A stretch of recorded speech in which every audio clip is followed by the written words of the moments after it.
This was not a routine flight. This was a message loud, calculative, and intentional. High above the Black Sea, far from the television cameras, but very much on Russian radar screens.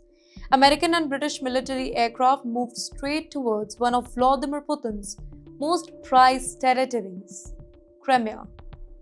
Pause, and you know what? Moscow really noticed here. You are watching Times XP. It's me, Triti Yatri. Now, let's set the scene here. Flight tracking data lit up with something unusual.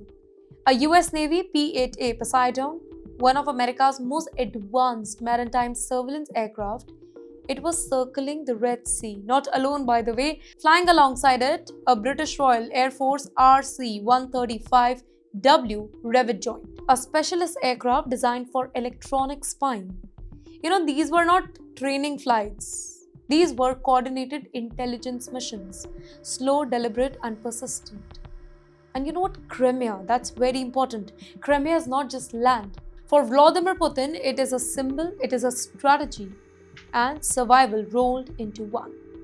Russia seized Crimea in 2014. Since then, Moscow has turned it into a heavily militarized fortress, packed with air defense systems, radar installation, naval bases, and missile launch sites. It is Russia's getaway to the Black Sea. And for Ukraine, it is an occupied territory. For NATO, it is the center of gravity in the war.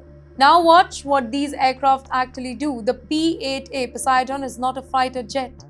It does not fly missiles. It listens. It scans, it maps the sea, submarines, warships, radar signature. The RC-135 Revit joint, it goes even further.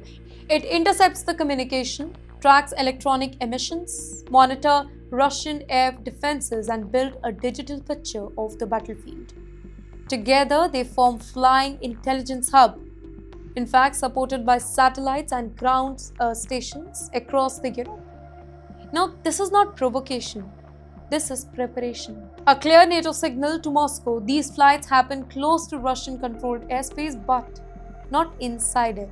Now, that distinction, it really matters. NATO is saying that we are watching, we are documenting, we understand your defenses. And very importantly, we are not blind here, right? But you know why this is a shock for Russia? Because Crimea was once considered untouchable. Russian air defenses there are dense. Russian jet regularly scrambles to intercept NATO aircraft. Electronic warfare system attempt to jam and intimidate. Yet, these surveillance flights, they kept on going calmly. Well, it tells Moscow that NATO intelligence capabilities, it remains active, coordinated, and confident despite Russian warning here. And then there is Trump's angle also, and it really matters because this development is also politically loaded. Donald Trump has repeatedly claimed that he could end the Russian and Ukraine war quickly. Yet, under the US leadership, regardless of politics, NATO surveillance over sensitive Russian zones continue. The message? Well, American military posture towards Russia is institutional and not personal. Presidents may change, the pressure does not. And wait, what about Ukraine here? Well, intelligence flights like these, they feed directly into battlefield awareness. They help Ukraine understand Russian troop movement, naval deployment, missile launch readiness, air defense gaps. Now, this intelligence does not fire the weapon, but it shapes every strike. Crimea remains one of Ukraine's long-term strategic objective, and NATO knows whosoever controls Crimea controls the Black Sea balance here. In the end, here's why this whole scenario is dangerous, because surveillance carries risk.